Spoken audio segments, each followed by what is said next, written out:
Good day, ladies and gentlemen. Welcome to yet another episode of Coin is Extra TV interview session, a program where we invite innovators, stakeholders, influencers in the blockchain, crypto, and fintech ecosystem to come their view. So a lot of conversations in this industry. We know that innovations are happening in the blockchain space. So today we're looking at crypto adoption. What should be done to sustain and accelerate adoption in Nigeria and also Africa. So I have with me our guest, PM Coffeng, who is the growth strategy Nano Foundation, joining us to have this conversation. You're welcome, PM. Thank you, Lee. Happy to be here. Yeah, it's our pleasure. How are you doing today? I'm doing great. It's a little bit rainy, but I had a good night's sleep, so I feel good. Yeah, it's almost the same thing here in Lagos State, Nigeria. We are experiencing little rain this morning. So let's look at it. We are going to be talking about crypto adoption. What should be done to sustain and accelerate adoption in Nigeria? I've seen your conversation around Nigeria and Africa, the pace of the adoption and all this. So before we go to that conversation, I would like to get a brief about yourself and your background. Yeah, of course. So my name is Pim. As you said, I work as a growth strategist for the Nano Foundation. Before that, I worked on various internet projects.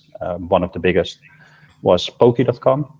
It's a web gaming website where 30 to 40 million people around the world can play for free every day. And before that, I did other various web projects and all around growth. And my main concern at the Nano Foundation right now is see if we can drive awareness for Nano first and then adoption. So really get people to use Nano as a currency as it's meant to be. Interesting. How would you say the adoption of cryptocurrency in Nigeria? There have been most of the analysis and research is coming up shows that Nigeria is topping it when it comes to cryptocurrency adoption. I know there is this recent channel analysis research that didn't include any African country there. How would you say about the adoption rate in Nigeria? Yes. So we also saw that same research and we also have the same experience. And in our experience, people in Nigeria are among the people in the world that are most interested in cryptocurrency, but also are most educated about it. What we also do experience is that for a lot of people at this point, cryptocurrency is pretty much trading.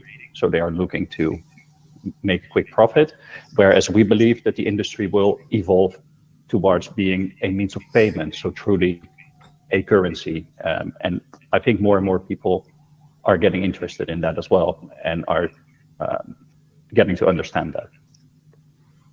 Okay, you made a comment. I saw online your video, where you made a comment. You said Nigeria might be the first voluntary adopter of digital currencies and Nano.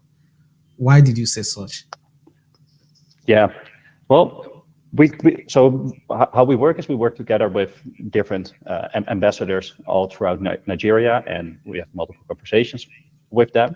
And from those conversations, we got that idea that it's really fertile soil in that sense. So there is pretty widespread awareness on cryptocurrency. People are typically well educated on the topic, and there are real problems to be solved, especially in international money transfers. So they, for example, explained to us that there's currently a limit on foreign currency spending with Naira cards. So this is a real barrier that blocks sort of international transactions, and that could be solved using a tool like Nano. So that combined makes us feel like there's education, there's awareness, and there's real problems to be solved. So it just needs to come together, and we need to solve them together. Okay, having been able to identify all these, you say you Nano also conduct researches as well. What ways is Nano playing a role in encouraging more adoption, not only in Africa, but globally? Yeah, so one of the most important things that we're currently doing is we're building educational resources. So for example, we're, I think, releasing in a few weeks' time the beginner's guide to Nano and cryptocurrency, and using that guide, anyone in the world, they can get their first little bit of Nano for free using a faucet or an application called WeNano. And because Nano doesn't have any fees, they can also do their first transaction completely for free. So it is therefore sort of the perfect currency. If you want to get started with cryptocurrency but don't really know how, it's a perfect currency because it's free to start and there's no risk involved. You don't have to put any money up and you can just play around with it and educate yourself. So we believe that's a really important point. And then what we're doing is we're making those resources, we're working hard on making those available in as many languages as possible. So we'll include languages like Yoruba, Igbo, and Hausa for Nigeria specifically, but we'll do that with other languages in Africa as well.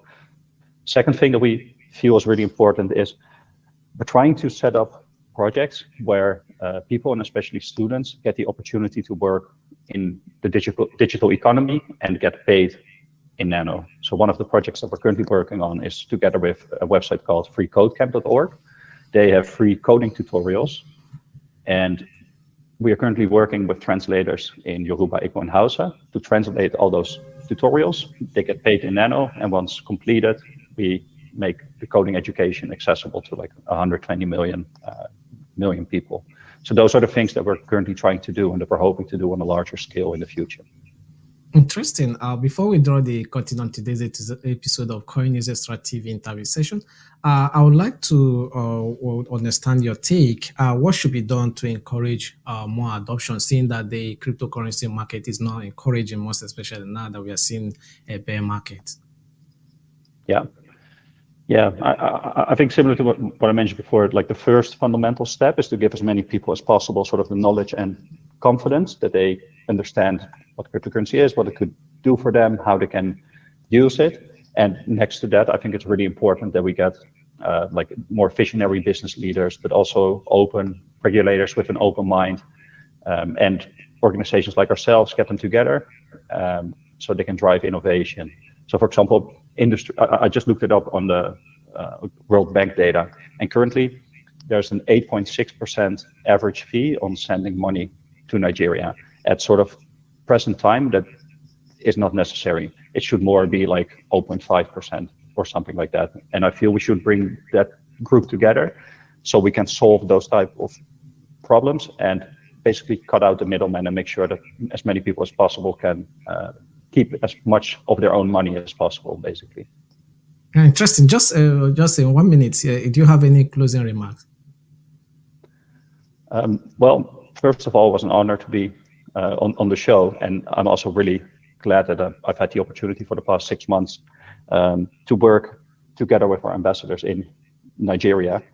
I think they've been doing amazing work. They're also organizing different events. So one of our ambassadors recently organized an event where they did an outreach to an orphanage. They will also organize an event in Lagos relatively soon, I think in the weeks to come, where they invite all the different journalists, people who are interested, businesses, and so on, so they can come together and build a community around Nano and see how they can use Nano to their advantage.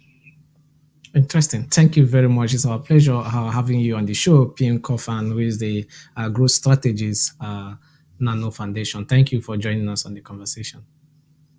Thank you for having me.